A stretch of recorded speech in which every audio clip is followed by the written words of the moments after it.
السلام علیکم ورحمۃ اللہ وبرکاتہ۔ ناظرین کرام اور میرے عزیز طالبات، آج کے تیسرے سبق میں آپ سب کو خوش آمدید۔ پچھلے سبق میں ہم نے لحن کا بیان اور اس کی اقسام کے بارے میں جانا۔ آج کے اہم ترین سبق میں ہم لام کے قواعد، میم اور نون مشدد کا قاعدہ اور خلاصہ وقف کا بیان پڑھیں گے۔ ناظرین کرام، قرآن کریم کو درست مخارج کے ساتھ پڑھنا ہر مسلمان پر فرض ہے، اور اس کو درست مخارج کے ساتھ سیکھنا ہر مسلمان کے لیے فرض کفایہ ہے۔ آج کے جو قواعد ہم نے پڑھنے ہیں، یہ بہت ہی امپورٹنٹ جو ٹاپک ہے، لام کے قواعد کہ لام جو ہے وہ کب موٹا اور کب باریک پڑھا جاتا ہے، یعنی لام کب موٹا اور کب باریک پڑھا جاتا ہے۔ موٹے کو تفخیم کہتے ہیں، یعنی پر پڑھنا، اور ترقیق کہتے ہیں باریک پڑھنا۔ تو ہم نے جانا کہ ویسے تو لام کے جو بھی لام ہے اس کے باریک جہاں پہ بھی آ جائے گا باریک ہی پڑھا جائے گا۔ صرف اس میں جلالت اللہ کے لام کے دو قاعدے ہیں۔ کیا ہے؟ عام روٹین میں جہاں کہیں بھی جیسے قل، ال آ گیا وہ پڑھا جائے گا باریک، لیکن اس میں جلالت اللہ کے لام کے دو قاعدے ہیں، تفخیم یعنی پر پڑھنا، ترقیق یعنی باریک پڑھنا۔ تو اللہ کا لام موٹا کب پڑھا جائے گا؟ اگر لفظ اللہ کے لام سے پہلے حرف پر زبر یا پیش ہو تو اس لام کو پر یعنی موٹا پڑھنا چاہیے، جیسے اللہ، رسول اللہ، جبکہ عام روٹین میں اللہ، رسول اللہ نہیں، باقاعدہ اس کو پر کیا کریں، موٹا پڑھا کریں۔ یہ قرآن کریم کا حسن ہے، جب ہم اس کو اس کی صحیح مخارج کے ساتھ ادا کرتے ہیں تو اس کی تجوید کے ساتھ پڑھتے ہیں تو قرآن کریم کو اس کے حسن کے ساتھ پڑھتے ہیں۔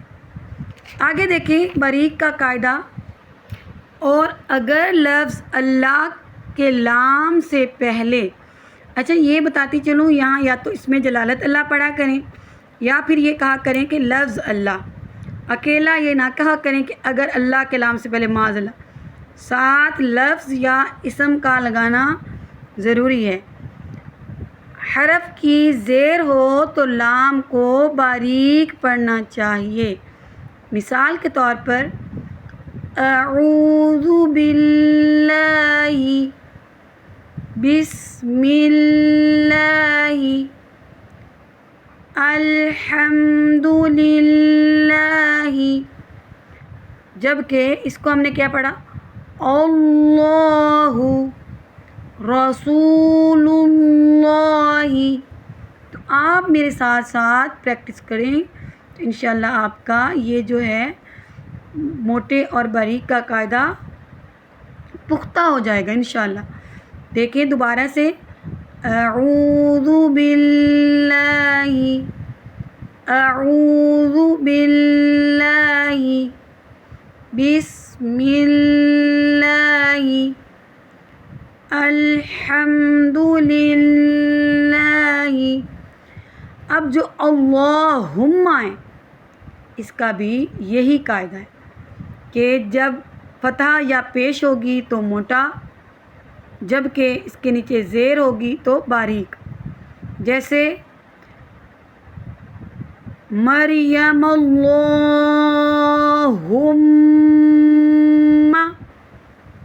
قالوا اللہم،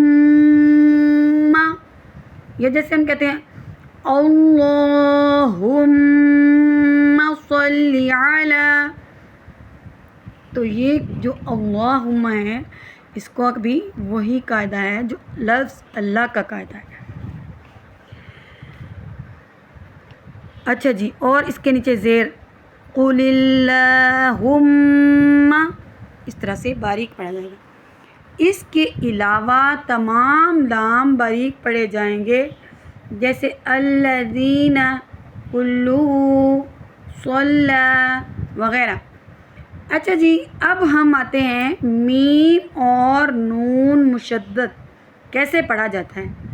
میم اور نون مشدد کا ایک ہی قاعدہ ہے، غنہ کرنا، یعنی کہ ناک ایک الف کے برابر ناک میں آواز لمبا کر کے پڑھنا۔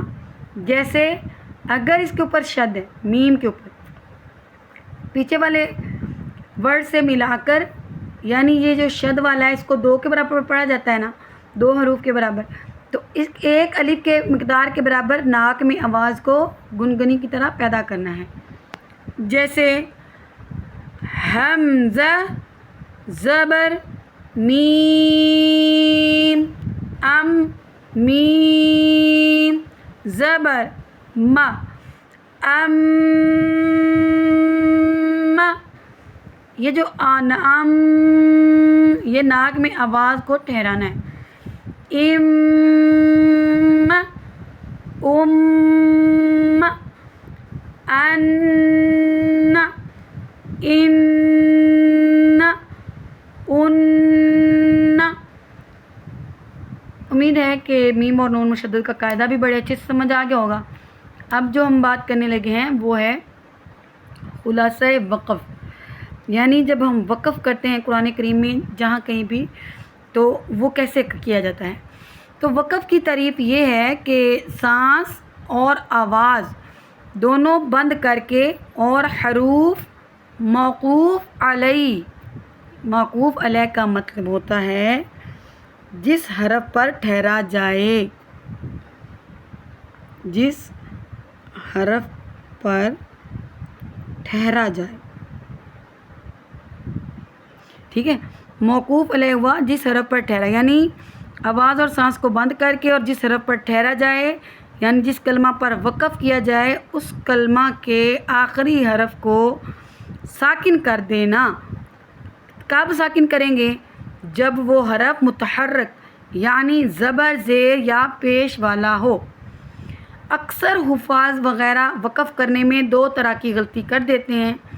نمبر 1، وقف کرتے وقت سانس اور آواز بند کر دیتے ہیں لیکن کلمہ کے آخری حرف پر حرکت پڑھ دیتے ہیں، جیسے وہ جلدی میں اہدنا الصراط المستقیم، پھر روک دیں گے، سانس بھی روک گئی اور وقف بھی کر دیا، لیکن یعنی سانس توڑ دی، ٹھہر گئے، اور کیا پڑھ دیا؟ مستقیمہ، میم پر حرکت پڑھ دی، زبر پڑھ دی۔ اور دوسری غلطی وہ یہ کرتے ہیں، حالانکہ کیا ہونا چاہیے تھا؟ اہدنا الصراط المستقیم، ٹھیک ہے، مستقیم۔ کیا ہوتا ہے؟ ہم نے پڑھا کہ سانس اور آواز دونوں کو بند کر دینا، تو یہاں پہ آواز بھی رک گئی، سانس بھی رک گیا۔ دوسری غلطی دیکھیں، کلمہ کے آخری حرف کو ساکن تو کر دیتے ہیں لیکن سانس اور آواز جاری رکھتے ہیں، جیسے الحمدللہ رب العالمین، اس کے بعد سانس کو توڑا ہی نہیں، اور الرحمن الرحیم، لیکن کیا کرنا چاہیے؟ العالمین کے نون اور الرحیمہ کی میم کی حرکت تو نہیں پڑھتے لیکن سانس اور آواز جاری رکھتے ہیں۔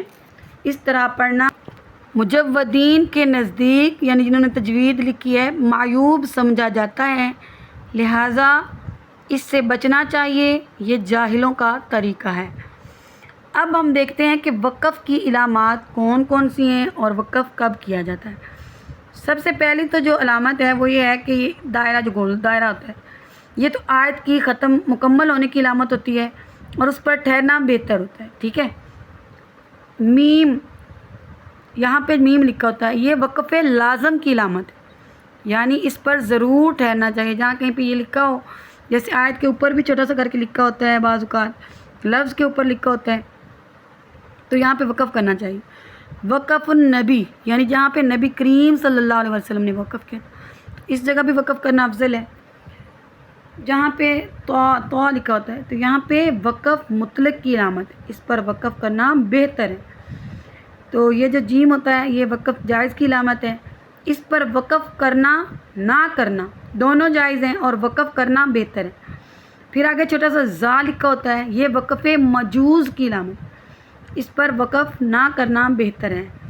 پھر جو لام الف لکھا ہوتا ہے لا، یہ علامت وقف نہ کرنے کی علامت ہے، اس جگہ نہیں ٹھہرنا چاہیے۔ البتہ یہ جو لکھے نا دونوں علامات یعنی آیت کے اوپر لا اور 5 بنا کے لا، ان دونوں پر ٹھہرنے میں حرج نہیں۔